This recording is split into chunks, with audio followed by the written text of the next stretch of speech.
Welcome to the Know. I'm Ashley Jenkins. I'm Ryan Haywood. And they say that when the moon is in the 7th house and Jupiter aligns with Mars, then peace will guide the planets and love will steer the stars. This is the dawning of the age of Oculus. I think that's how that goes. Right. Happy VR Day, everyone. Woo! The Oculus Rift is finally available for pre-order as of this morning, bringing us one step closer to Lawnmower Man technology right in our very own homes. The new information we got about the Rift today will no doubt start an avalanche of details coming about the HTC Vive and PlayStation VR when we ultimately find out just how freaking expensive those are going to be as well. So how much does the Oculus Rift cost?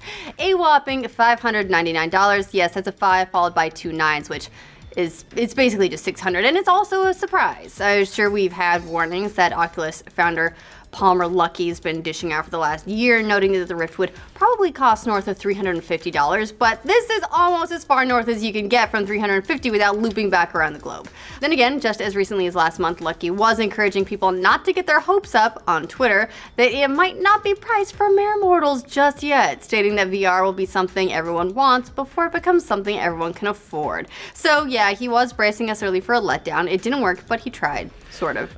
The pre-order page for the Rift gives us a few other details about what you can expect in the box, including an Xbox One controller and 2 games, Eve, Valkyrie, and Lucky's Tale, both of which we kind of already knew about. And Lucky's Tale is not about Palmer Luckey. But it could be. It's a metaphor. Luckey has also been dropping some other tidbits about pre-ordering on Twitter. For one, you don't have to pay to pre-order, so you won't be charged until the day the unit actually ships, so you can just go ahead and start looking for a second job or soup kitchen and take out a second mortgage if you're part of the 2% or 1% or whatever it is. In addition to that $599 price point, which is still really painful to say out loud actually, there's no telling what we can expect to pay for the Rift's touch controller later this year since that's not shipping with it. However, pre-ordering the headset does put you first in line for the touch, so you can look forward to spending even more soon enough. As for the actual release date of the Rift, the pre-order site will only commit. Are you ordering it right now? No? I'm just seeing if it's going to be possible. All I see is like dust and some receipts in there. Well, that moth has been dead a while. The pre-order site will only commit to the month of March, which puts it just ahead of the HTC Vive headset, which is due in April. And it's not early March either. It's with the 26th, I think is what I've heard. Yep. Actually, mine rolled over to the April already. Really? When I pre-ordered, Gus and I both pre-ordered one, and we both got April ship dates. Look, we know they probably made like 50 of these. They just wanted to get that in Q1 and be first to market. March 26th, you might, whatever. Naturally, there's a little bit of shock and awe about the price of the Oculus and its accoutrements. Accoutrements? Yes, that's how it's said. But it took a minute, but I got it. That was it's stealth hit. But throwing your money into a hole is basically how early adoption works. Remember when we used to spend over $1,000 for a 32-inch HD TV? That was like $720 too, and probably Now you could get one of those for a couple bucks and maybe some French fries. Depends on where you're buying it. The Oculus is basically having a couple of tiny HD TVs right on your skull. And that's not even the entire story when it comes to the Oculus or any VR headset you'll be using on your PC. A new report that NVIDIA is showing at CES this week suggests that running VR games on PC requires 7 times the power of a normal PC game. Part of the reasoning here is that VR games run at 3024 by 1680 when you account for both viewports at a whopping 90 frames per second. That isn't just a recommended benchmark either. It's pretty much required to deliver a good VR experience that keeps your food inside your stomach where it belongs. And no, you won't be running VR in a lower res windowed mode, you tricksters. However, it doesn't work that way. Well, it might. No, it doesn't. However, we're going to have a little bit of bullshit on NVIDIA's totally non-biased report. Right. How convenient that a GPU manufacturer thinks that you need better hardware to enjoy VR games. One of their solutions is to simply go out and buy a 980 Ti, which sure it is. Not cheap. That's like $600 right now. So, VR is getting expensive. Plus, they're basing that scary 7x number on 1080p at 30 frames per second, and we all know that nobody in their right mind is playing PC games at that frame rate. Wow. Some of them are stuck at like 14 if you're talking Arkham Knight, or what was the other one? Mostly Arkham Knight, Yeah. but that's a different situation altogether. So while the report might be trumped up to get you building a new rig to enjoy some sweet VR porn at 90 frames per second, it does raise a concern that just getting a very expensive VR headset might not be enough. The recommended hardware for the Oculus is a tad steep.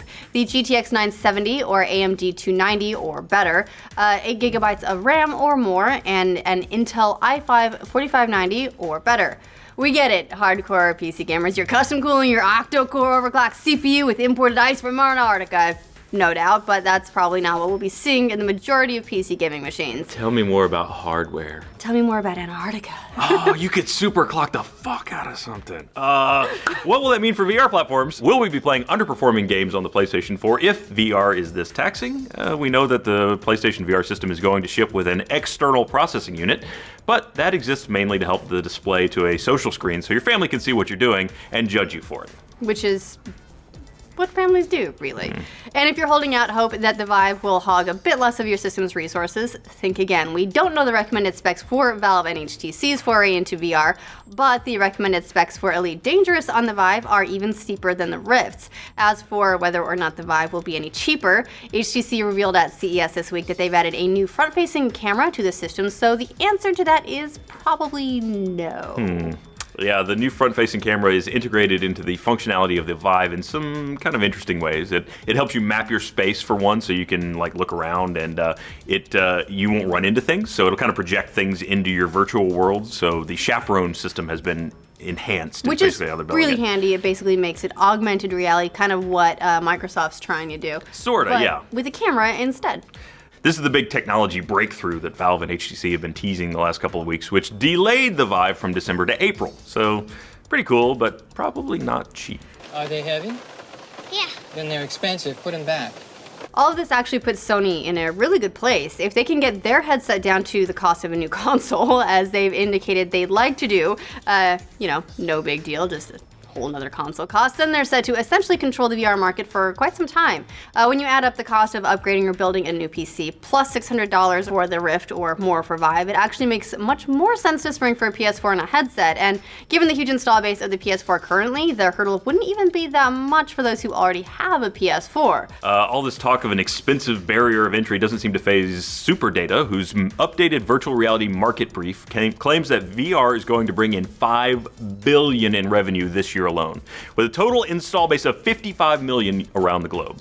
You can count me as just a little bit skeptical about those numbers. They predict the majority of this revenue is actually going to come from the more affordable mobile VR setups like Google Cardboard, ding, and Samsung Gear VR, which certainly isn't out of the question given the way Samsung's mini headset sold at launch. They haven't been able to keep that in stock either. And now that we know that the Rift is going to be $599, with the Vive probably similarly priced or even more, we might even see many games opt for a cheaper foray into VR for now while they wait for it to become a little bit more affordable on their platform of choice. SuperData predicts that the mobile will drive 39 million VR units in 2016, while PC will drive between 6 and 7, and the console will drive close to 2. Only time will tell if consumers actually jump on board with VR at these kinds of insane numbers, especially at the insane prices we're already starting to see. After all, the big question on everybody's mind for the last couple of years has been whether or not VR is just another passing fad. So far, it seems like many gamers treat VR as a curiosity rather than a must-buy. But then again, VR Focus is reporting that the day one pre-orders for the Rift sold out in just 14 minutes. So maybe there's something to this whole virtual reality business after all. As always, it is up to the early adopters to get us closer to a new simulated reality. All of the people that have the money helping out those of us with the not. Right. So we salute you, brave early adopters like me and Gus, for rushing headlong into the flames of a new tech generation so we can save like $50 in a year or two. Did you just hail yourself? I sure did. To me. Salute to me and Gus. So what do you guys think of the Oculus price? Did any of you pre-ordered? And if you did, do you plan on actually going through with it and giving them the money when the shipment is ready? Let us know your thoughts on VR in the comments. And to hear about the next ridiculous VR price point and get updates on a few get-rich-quick schemes so you can afford it, like this video and subscribe to The Know. I'm gonna rob a bank. Did you see the stat that was like 62% of the U.S. don't have enough to buy a Rift in the bank right now? Yeah, it's depressing. But did that study say that the people elsewhere in the world can, or did it just call out the U.S. as being not? I think it just called out the U.S. for being poor. I think what we're really saying is that the Oculus Rift is going to drive a lot of crap. Nice from Antarctica, no doubt, but that's probably not what we'll be seeing in the majority of PC gaming machines. Tell me more about hardware.